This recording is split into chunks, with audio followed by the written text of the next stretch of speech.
Shalom saudara yang dikasihi Tuhan. Apa kabar saudara? Saya berdoa saudara dalam keadaan baik, sehat, serta berlimpah dengan ucapan syukur. Firman Tuhan datang kepada kita hari ini. Tuhan pegang kendali. Sebelumnya marilah kita berdoa. Tuhan Yesus yang baik, terima kasih buat anugerah kasih-Mu terhadap kehidupan kami. Kami percaya Engkau yang pegang kendali. Segala sesuatu Tuhan yang mengontrol, dan semuanya baik yang Tuhan kerjakan. Kalau hari ini kami mau merenungkan firman-Mu, urapi kami Tuhan, agar kami mengerti firman-Mu, terlebih kami menjadi pelaku firman-Mu. Dalam nama Tuhan Yesus, kami dengarkan firman-Mu. Haleluya. Amin. Roma pasal 8 ayat 14. Semua orang yang dipimpin Roh Allah adalah anak Allah. Mazmur 27 ayat pertama, kemudian ayat 4 sampai ayat yang ke-6. Firman Tuhan berkata demikian. Dari Daud, Tuhan adalah terangku dan keselamatanku.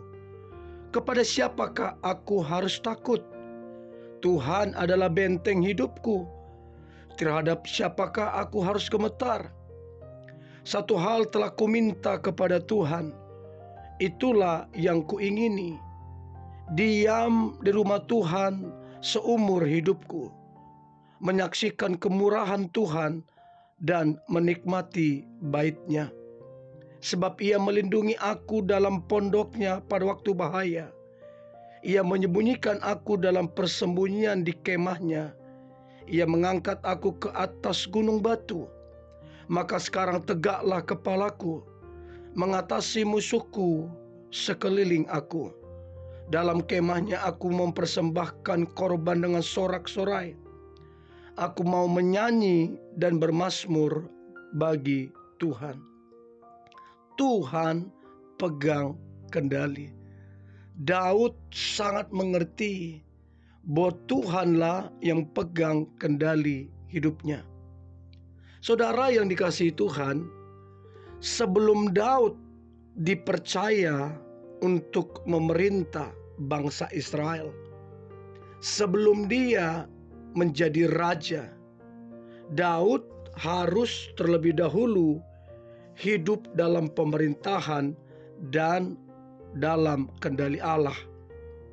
Daud sangat sadar akan hal ini, sehingga ia tidak bersungut-sungut dan marah kepada Tuhan tatkala Tuhan membawanya ke sekolah padang gurun. Ia diperlakukan tidak adil dan sewenang-wenang oleh Raja Saul. Tetapi sekali lagi, Daud ia tetap bersyukur kepada Tuhan. Mengapa Daud bersyukur kepada Tuhan sekalipun Saul bersikap bersewenang-wenang terhadapnya? Sebab Daud menyadari bahwa Tuhanlah yang pegang kendali. Daud adalah contoh orang yang bersedia hidup dalam kendali Tuhan. Salah satu ciri Daud mencari kehendak Tuhan.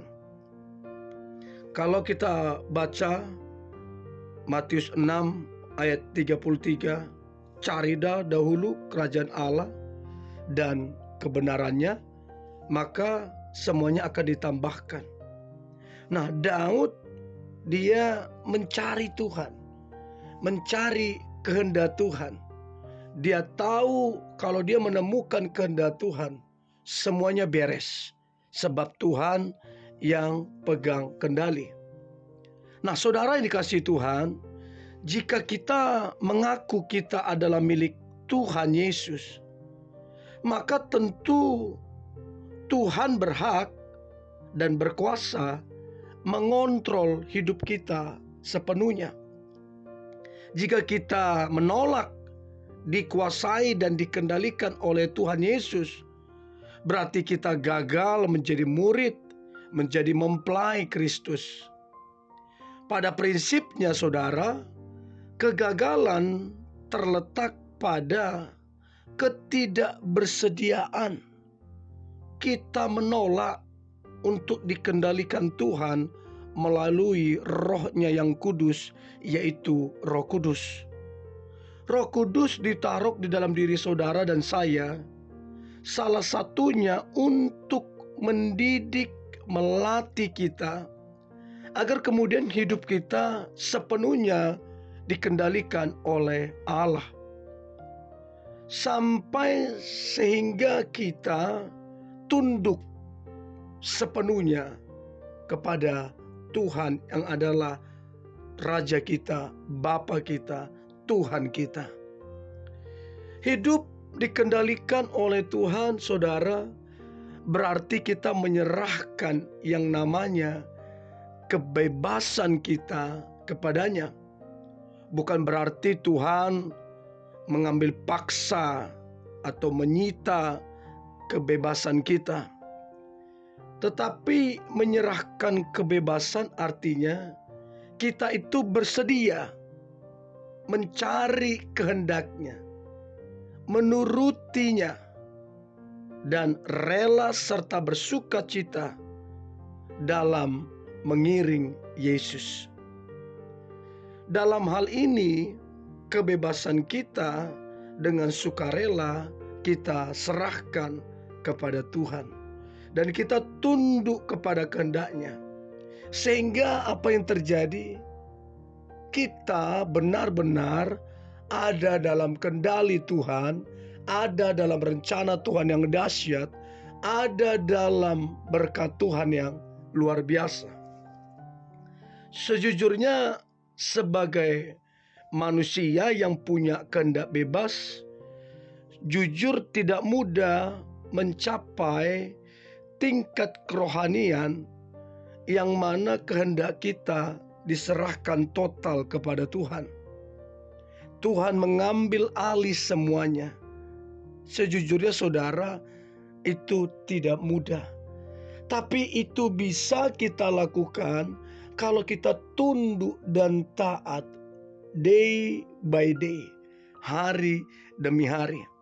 Dan saya percaya Tuhan melalui Roh Kudus akan menolong kita sehingga kita mampu dalam hidup dalam kendali Allah. Saudara yang dikasihi Tuhan, untuk itu ambillah keputusan untuk kemudian menyerahkan kebebasan kita kepada Tuhan saat ini juga. Karena jika itu tidak terjadi, sebetulnya juga kita tidak bebas. Sebab yang kontrol kehidupan ini adalah Tuhan. Tetap saja kita nggak bebas, tapi kita kerohaniannya jadi nggak maksimal. Hidup di bawah kendali Tuhan adalah hidup yang bersedia menyerahkan kehidupan kita, roh dan jiwa kita, jasmani kita untuk dikendalikan Tuhan. Sejujurnya semuanya itu untuk kebaikan kita.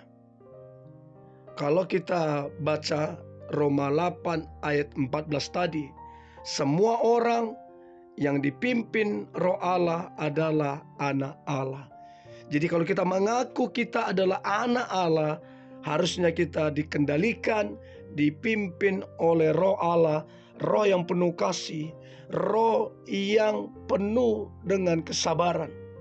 Roh itu mengendalikan kita dan membawa kita kepada rencana Tuhan yang besar dan ajaib. Saudara yang dikasihi Tuhan, serahkanlah hidup saudara dan biarkanlah Tuhan mengambil alih, dan lihatlah pekerjaan-pekerjaan dahsyat yang sorga berikan akan dinyatakan atas kehidupan kita. Mari kita berdoa. Tuhan Yesus yang baik, terima kasih buat hari ini. Sungguh ada dalam kendali Tuhan adalah hal yang sangat baik. Kami masuk dalam rencana Tuhan yang indah dan dahsyat, Dan kami percaya mendatangkan kebaikan dan hidup kami diberkati Tuhan. Terima kasih Tuhan Yesus, di dalam nama Tuhan Yesus Kristus, Tuhan dan Juru Selamat kami berdoa dan mengucap syukur. Haleluya. Amin.